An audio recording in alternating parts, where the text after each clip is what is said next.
tumbuh dan berbuah. Tuhan, kami mohon cinta kasih-Mu yang memampukan setiap kami, supaya setiap apa yang disampaikan dan dibacakan, firman itu sungguh-sungguh menjawab kehidupan kami sebagai anak-anak Tuhan. Dalam nama Tuhan Yesus Kristus kami berdoa. Amin.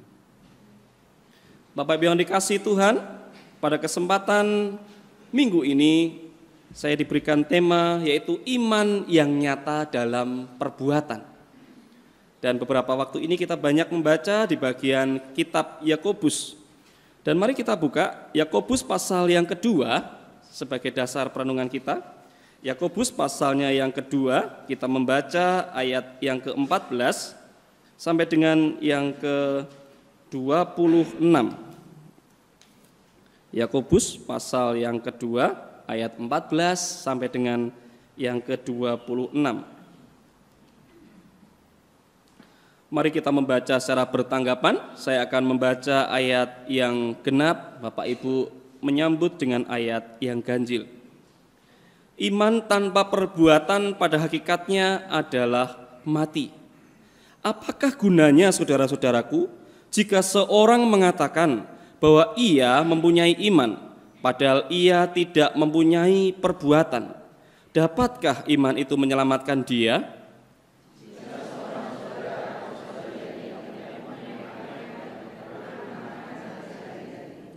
Dan seorang dari antara kamu berkata, selamat jalan, kenakanlah kain panas dan makanlah sampai kenyang. Tetapi ia tidak memberikan kepadanya apa yang perlu bagi tubuhnya.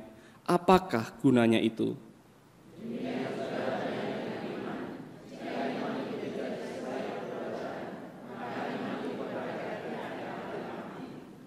Tetapi mungkin ada orang berkata, padamu ada iman, dan padaku ada perbuatan. Aku akan menjawab dia, tunjukkanlah kepadaku imanmu itu tanpa perbuatan, dan aku akan menunjukkan kepadamu imanku dari perbuatan-perbuatanku.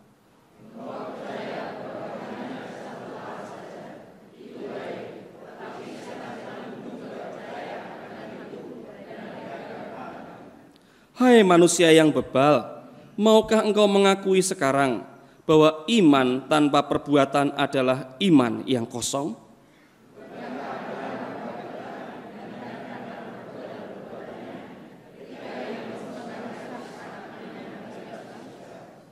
Kamu lihat bahwa iman bekerja sama dengan perbuatan-perbuatan, dan oleh perbuatan-perbuatan itu iman menjadi sempurna.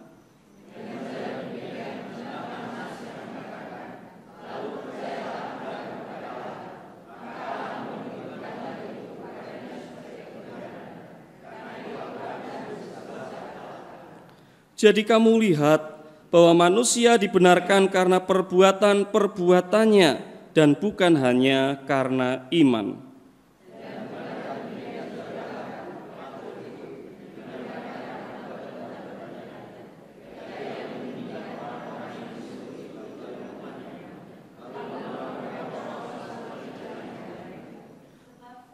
Sebab seperti tubuh tanpa roh adalah mati, demikian jugalah iman tanpa perbuatan-perbuatan adalah mati.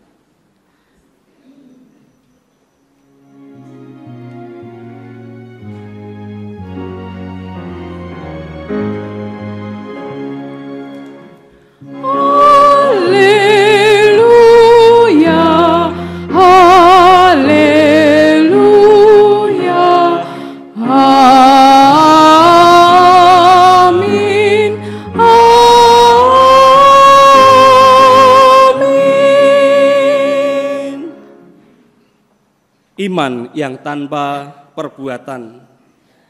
Bapak Ibu dan Saudara dikasihi Tuhan, bagaimanakah kalau kita berbicara tentang iman itu? Bisa dibantu dibukakan slide berikutnya? Ya, slide kedua. Satu kali di tengah lebih kurang 25.000 orang, mereka berkumpul di sekitar Niagara Falls, air terjun Niagara. Air terjun yang terbesar dan jaraknya begitu sangat lebar. Hari itu 30 Juni 1859. Orang-orang begitu banyak berkumpul di sana dan ternyata di antara air terjun itu dari ujung ke ujung terbentang tali yang begitu panjang. 1.100 kaki tali dibentangkan dan 160 kaki di atas permukaan air. Dan seorang yang bernama Charles Blondin, dia naik ke atas tali itu dengan memegang satu bilah dan dia perlahan demi perlahan berjalan di atas tali yang terbentang di atas air terjun Niagara. Seorang gila yang pertama yang berani mencoba untuk melintasi air terjun Niagara. Dan apa yang terjadi? Orang-orang yang tadinya menganggap dia itu mungkin orang yang gila, orang yang gak waras. Lawang air terjun selebar itu dan dari ketinggian yang begitu luar biasa dia berani mencoba untuk melintasinya dengan memegang satu bilah. Dan dia waktu itu tanpa menggunakan pengaman apapun, berbeda dengan zaman sekarang. Singkat cerita, Charles Blondin ini seorang yang berasal dari Perancis ini, dia terus melangkah hingga akhirnya dia sampai ke ujung air terjun yang lain. Ribuan orang mereka bertepuk tangan, bersorak-sorai, gembira diluapkan. Lalu apa yang terjadi? Kembali Charles Blondin, dia bergerak dari ujung yang satu ke ujung yang lain. Orang kembali bersorak-sorak. Ternyata itu bukan, itu cuman kebetulan. Tetapi Charles menunjukkan bagaimana kepiawaiannya untuk melangkah di atas seutas tali, di atas air terjun yang begitu luar biasa. Yang kalau dia jatuh, ya kemungkinan besar dia bisa mati. Bapak yang dikasihi Tuhan dan saudaraku, bukan hanya itu, dan dia juga memperagakan dengan atraksi akrobat yang lain dengan membawa alat-alat bantu, alat peraga yang lain yang dia pertontonkan. Dan satu kali dia bertanya kepada para penonton yang memenuhi di sekitar air terjun Niagara. Dia bertanya, saudara-saudaraku, apakah engkau percaya bahwa aku bisa melintasi air terjun Niagara ini dengan menggunakan gerobak dorong? Lalu mereka berteriak, aku percaya, ayo. Lalu dia mulai melangkah dengan menggunakan gerobaknya di atas tali itu. Pelan. Hingga akhirnya kembali sorakan itu meledak dengan begitu luar biasa. Mereka bersorak-sorak, atraksinya begitu hebat. Lalu kembali Charles Blondin bertanya kepada orang-orang itu, apakah saudara percaya bahwa saya bisa menggendong seseorang di atas pundakku dan melintasi air terjun itu? Mereka kembali bersuara dengan riuh, kami percaya. Lalu dia bertanya kepada orang-orang itu, kalau kalian percaya, siapa yang mau menjadi volunteer atau menjadi sukarelawati yang mau saya gendong melewati air terjun Niagara? Saya percaya. Lalu mereka kembali yang tadinya bersorak-sorak antusias menjadi ciut. Bapak, Ibu dan saudara yang dikasihi Tuhan, bukan persoalan yang mudah menaruh hidup di atas pundak seorang yang bernama Blondin. Tetapi akhirnya ada seorang yang melangkah maju. Dia maju dan akhirnya digendong oleh Blondin. Apa yang terjadi? Ketegangan begitu muncul di raut wajah orang-orang yang ada di sana. Dia mulai melangkah perlahan hingga akhirnya sampai di titik finish. Dan sukacita yang begitu luar biasa meledak di antara mereka. Charles Blondin membuktikan pada abad 18 atau abad 19 awal bahwa dia bisa melewati air terjun Niagara dengan berjalan di atas seutas tali. Percaya itu bisa diucapkan sekalipun itu sulit, tetapi jauh lebih sulit untuk membuat kepercayaan itu mengkristal, menyata di dalam perbuatan. Inilah yang menjadi pergumulan yang saat ini kita pikirkan bersama-sama. Bagaimana iman yang nyata di dalam perbuatan? Bisa dibuka bagian berikutnya? Bapak, Ibu, dan saudaraku yang dikasihi Tuhan, kalau kita berbicara tentang iman, Yakobus di dalam bagian ini dia banyak mengulas tentang apa itu iman. Di pasal 1 dia berbicara bagaimana iman itu diuji. Di ayat yang ke-22 pasal 1 dia mengatakan bahwa setiap orang percaya itu hendaklah menjadi pelaku firman dan juga pelaku iman. Pasal 2 ayat 1, iman itu jangan memandang muka, entah itu kaya miskin, perempuan, laki-laki, budak atau orang bebas. Pasal 2 ayat 10 dikatakan yaitu bahwa iman itu dikatakan jangan mengabaikan satu bagian hukum, tetapi melalaikan bagian yang lainnya. Melalaikan satu hukum itu berarti juga melalaikan bagian-bagian yang lainnya. Dan kalau kita melihat di Ibrani, iman adalah dasar dari segala sesuatu yang kita harapkan dan bukti dari segala sesuatu yang tidak kita lihat. Inilah yang disampaikan oleh penulis kitab Ibrani. Iman itu adalah melampaui segala rasionalitas kita, melampaui kemampuan alam berpikir kita, dan iman itu percaya kepada sesuatu yang belum terjadi dan berani menapaki masa depan yang tidak kelihatan bersama dengan Tuhan. Bisa dibuka bagian berikutnya? Bapak Ibu yang dikasihi Tuhan, dari bagian ini kita bisa melihat paling tidak ada beberapa model iman yang disampaikan oleh Yakobus. Yang pertama yaitu iman itu adalah iman yang mati. Kalau kita melihat di bagian ayat 4, di ayat 17 di pasal 14 dan juga ayat 26, Yakobus di sini menegaskan bahwa ada iman yang namanya iman yang mati.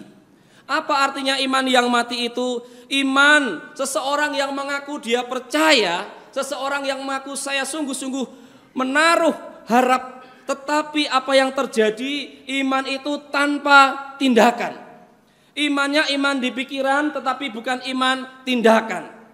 Dan ini digambarkan oleh Yakobus seperti tubuh tetapi tanpa roh. Iman yang mati. Buat apa seseorang punya tubuh yang gagah, yang sehat, yang tampan, yang cantik, yang menggunakan fashion begitu menarik, tetapi kalau di dalam tubuh itu tidak ada lagi roh, maka itu adalah kematian. Dan apakah gunanya tubuh yang tanpa roh itu? Tubuh itu akan mengarah kemana? Ke Arimatea kalau di Jepara. Bapak Ibu yang dikasihi Tuhan, demikian juga Yakobus ingin mengingatkan bagaimana orang-orang dan jemaat-jemaat Kristen pada waktu itu untuk mengingatkan bahwa iman itu bisa terancam menjadi iman yang mati kalau iman itu tidak pernah diwujud nyatakan. Bapak Ibu yang dikasihi Tuhan, melihat atraksi yang dilakukan Blondin pada tahun 1859. Banyak orang mengaku saya percaya. Kamu percaya saya bisa lewat, saya percaya. Tetapi ketika ditanya siapa yang mau maju, semuanya ketar-ketir. Hanya satu orang yang maju. Bapak Ibu yang dikasihi Tuhan, kalau kita melihat dari bagian Alkitab, iman yang mati, kata mati itu digunakan dengan bahasa Yunani nekros, yaitu dengan kata lain, yaitu iman yang tidak berbuah. Ya kalau kita lihat buah, pohon yang tidak berbuah, ya dikatakan itu enggak ada apa-apanya, sia-sia, segede apapun pohonnya, sebanyak apapun rantingnya, serimbun apapun daunnya, kalau pohon buah itu tidak pernah menghasilkan buahnya, itu sia-sia. Dan dikatakan juga kata nekros yang digunakan untuk menunjuk kepada mati ini juga menyatakan bahwa orang itu adalah orang yang malas. Ada banyak orang-orang Kristen yang mengaku beriman kepada Kristus. Saya beriman pada Kristus, beriman. Tetapi di dalam kehidupan imannya, adakah iman itu terwujud dari cinta kasihnya kepada Kristus yang sudah mati di kayu salib? Bagaimana kehidupan orang-orang percaya? Adakah iman itu terwujud akan kecintaan belajar firman Tuhan? Adakah iman itu terwujud dari kehidupan, kekuatan, pilar doa di dalam hidup kita semua? Iman selalu menuntut perbuatan. Kalau kita melihat dalam bagian ini dikatakan kepada jemaat-jemaat Kristen yang dikatakan memiliki iman yang kuat, tetapi ketika melihat saudara-saudaranya yang miskin, yang papa yang tidak berdaya, dia mengatakan, pergilah engkau dari sini. Satu hal yang menarik, iman ternyata bukan sekedar di pikiran, tetapi perlu di dalam tindakan. Kalau iman kita sebatas iman di dalam pikiran, di dalam kognitif kita, itulah iman yang mati. Mungkin kita mengatakan dulu kita pernah punya iman yang luar biasa. Saya percaya, saya dibaptis oleh pendeta terkenal, saya dikatekisasi oleh hamba-hamba Tuhan yang hebat, saya didoakan oleh para penatua gereja. Itu berdampak betul.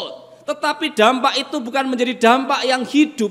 Kalau itu hanya stop di situ. Cukup saya sudah meraih iman seperti piala selesai ditaruh di rak. Bapak Ibu yang dikasihi Tuhan, iman itu adalah sesuatu yang dinamis, bukan sesuatu yang final. Iman itu adalah kata kerja aktif, bukan sekedar kata keterangan. Yang menjadi persoalan bagi saya dan Bapak Ibu, kalau kita melihat dalam diri kita, bagaimana kondisi iman kita? Berjalan di dalam iman tidak selalu mudah. Charles Blondin ketika dia berjalan sendirian, dia juga resikonya bisa mati. Bahkan ketika orang menaruh harap kepada Charles Blondin. Tetapi kalau dijalani dan dia ada kepercayaan, iman yang wujud itu ternyata menghasilkan satu dampak, yaitu kemenangan. Adakah saat ini kita bergumul dalam diri kita?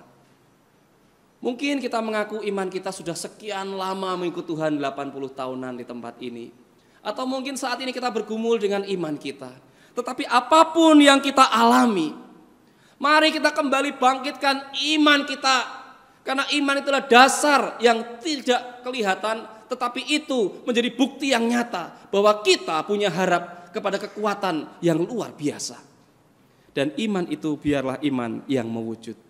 Bagian yang kedua, iman adalah iman yang kosong. Di ayat 18 sampai dengan yang ke-20. Jika iman itu adalah iman yang minus perbuatan. Hal ini ditegaskan oleh Yakobus bahwa iman itu menjadi iman yang tidak berisi, iman yang kosong. Di sini kita melihat, kalau melihat dari bagian Alkitab yang lain, Tuhan Yesus mengatakan, kalau engkau tidak mengampuni musuh-musuhmu, kalau engkau tidak berbela rasa kepada orang-orang yang dipenjara, yang telanjang, orang yang sakit, Tuhan mengatakan engkau juga tidak melayani aku. Tuhan berkata bahwa ketika aku di dalam penjara engkau tidak melayani aku, ketika aku telanjang engkau tidak memberi baju kepadaku. Dan Yesus mengatakan kalau engkau tidak melakukan itu maka cilaka. Iman memerlukan tindakan, bukan hanya untuk tindakan membangun diri kita, tetapi membangun kehidupan orang lain. Nah, satu hal yang menarik yang digunakan Yakobus di dalam bagian ini, yaitu kata kosong dalam bagian Alkitab ini. Setelah saya lihat, ternyata kata itu memiliki kata yang sama dengan kata mati, nekros. Saya kurang tahu mengapa LAI menerjemahkan dengan kata yang kosong. Tetapi saya mencoba melihat bahwa ini adalah bagian yang progresif. Ketika iman itu yang pertama iman yang mati, iman yang merasa saya sudah punya iman, stop, mati.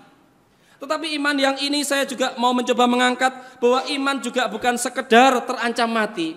Tetapi iman itu bisa menjadi sesuatu yang kosong. Karena apa? Karena iman itu hanya berhenti stop dan mandek.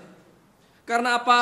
Karena iman itu tidak dinamis. Karena iman itu bukan bergerak dan bergerak melangkah kepada tahapan yang lebih dalam lagi. Bapak Ibu yang dikasihi Tuhan, Yakobus menekankan bagaimana iman yang tidak terwujud itu adalah iman yang kosong. Mari kita lihat dari bagian Alkitab berikutnya dari nats ini. Ayat 14 dan 16 mengatakan, iman tanpa perbuatan apakah itu menyelamatkan? Iman yang mati itu adalah iman yang minus perbuatan. Iman yang kosong itu adalah juga iman yang minus perbuatan. Artinya iman di dalam kognitif, iman di dalam kehidupan pengetahuan, tetapi di dalam kehidupan nyata. Itu kalau kita mendengar suara politikus yang sering ngomong, dikatakan itu omdobung, omong doang. Kalau orang Jawa bilang, maaf, itu iman yang ngomong tok. Atau iman yang jarkoni, ya, menyampaikan syahadat iman dengan luar biasa pengakuan iman rasuli. Aku percaya kepada Allah Bapa yang Maha Kuasa dan kepada Yesus Kristus.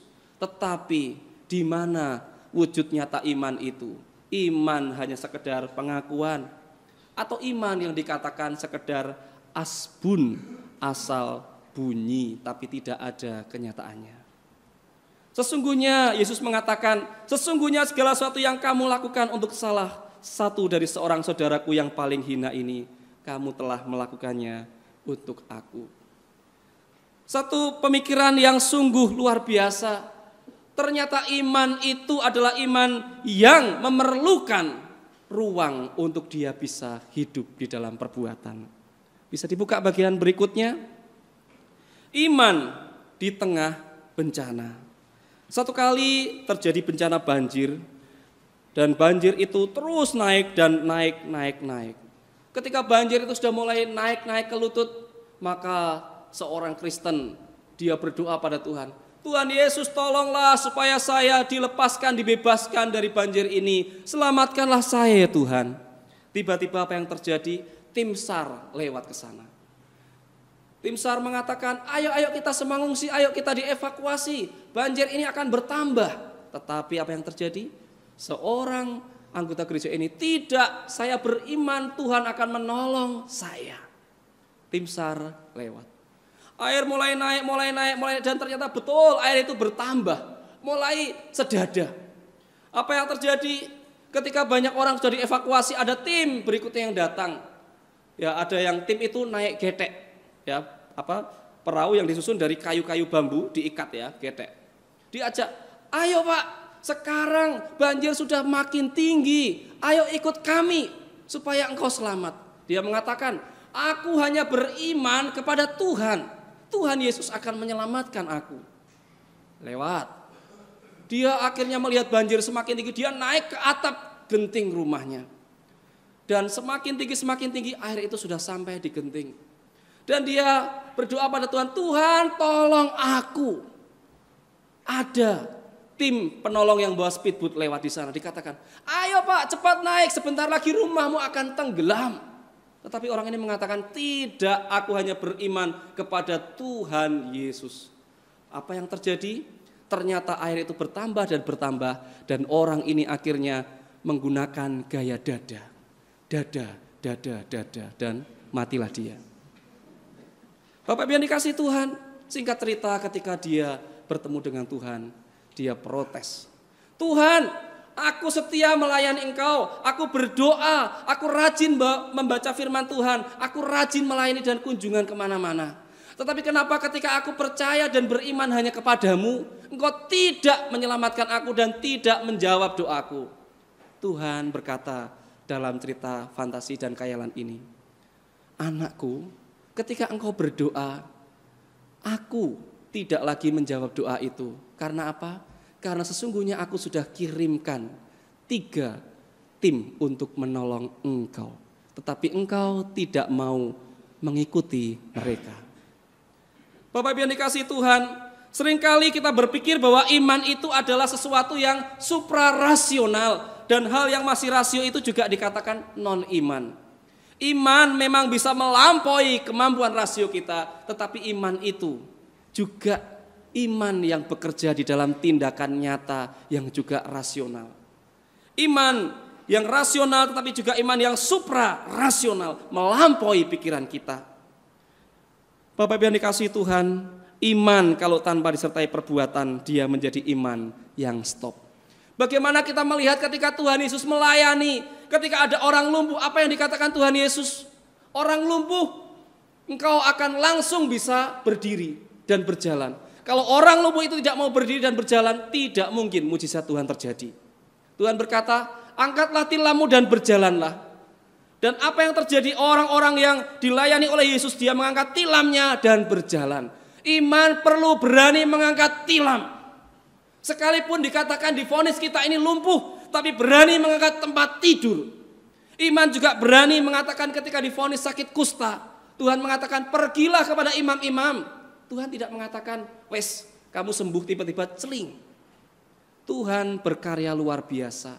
Tetapi Tuhan tidak merancang saya dan Bapak Ibu sebagai robot mainannya. Yang semua sudah diprogram. Ketika orang kusta dia disuruh pergi, dia datang kepada imam, apa yang terjadi? Sebelum sampai imam, penyakitnya sudah disembuhkan. Iman yang disertai dengan perbuatan. Bisa dibuka bagian berikutnya? Bapak Ibu yang dikasihi Tuhan, iman yang tanpa perbuatan adalah iman yang hanya sekedar intelektual, bukan iman yang aktual. Iman yang dikatakan bukan satu kata dan perbuatan.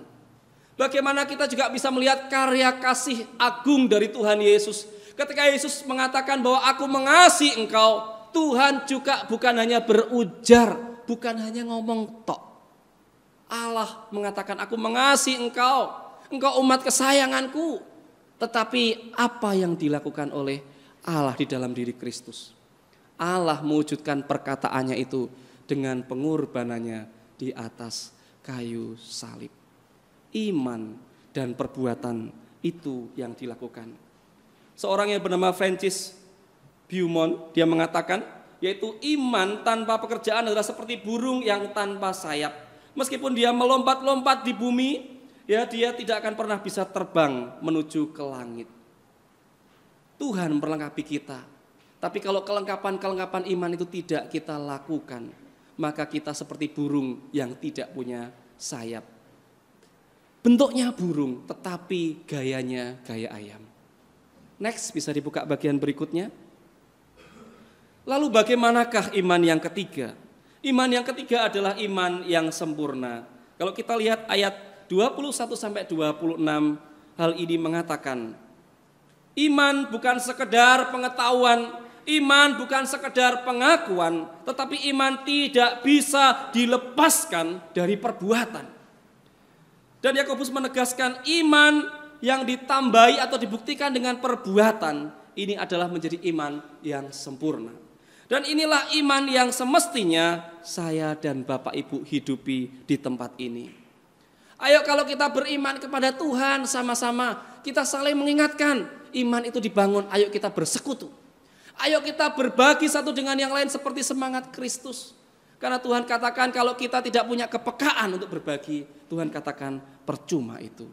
Next.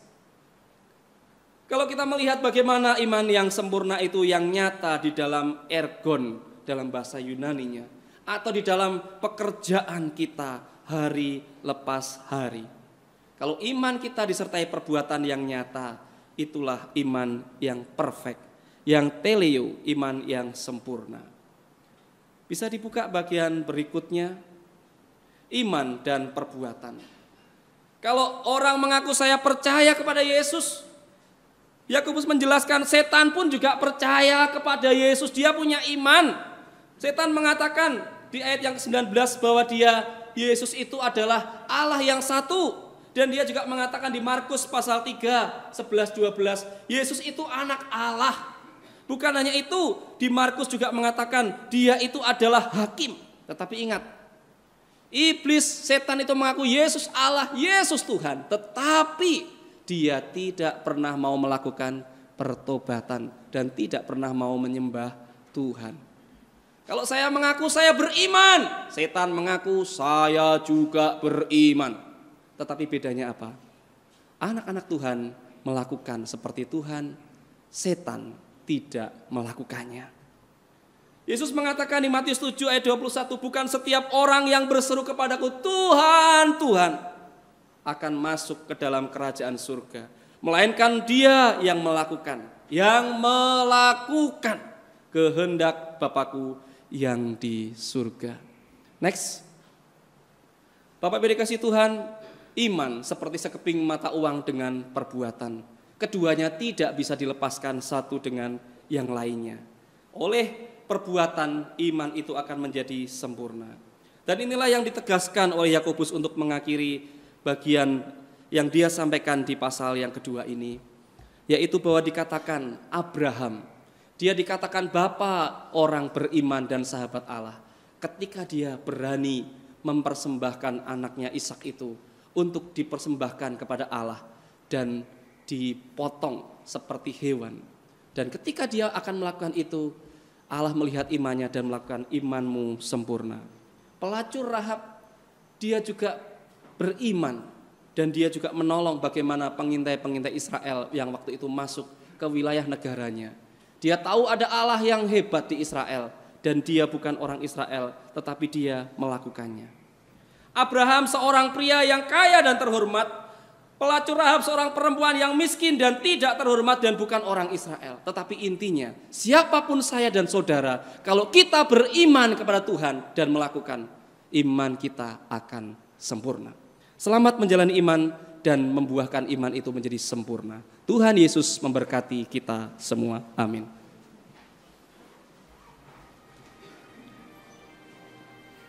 Tuhan Yesus, rasanya kami malu kalau mendengar bagian ini. Bukan hal yang mudah untuk bisa melakukan kebenaran firman Tuhan. Terkadang Tuhan, iman kami hanya sekedar iman yang mandek. Tuhan, ampuni setiap kami. Tuhan, jamah kami dengan kuasa Roh Kudus-Mu, supaya kami dimampukan untuk bukan sekedar punya iman, tapi melakukan kehendak Tuhan sesuai dengan iman kami. Dalam nama Tuhan Yesus, kami serahkan setiap kehidupan kami, sehingga hidup kami berbuah.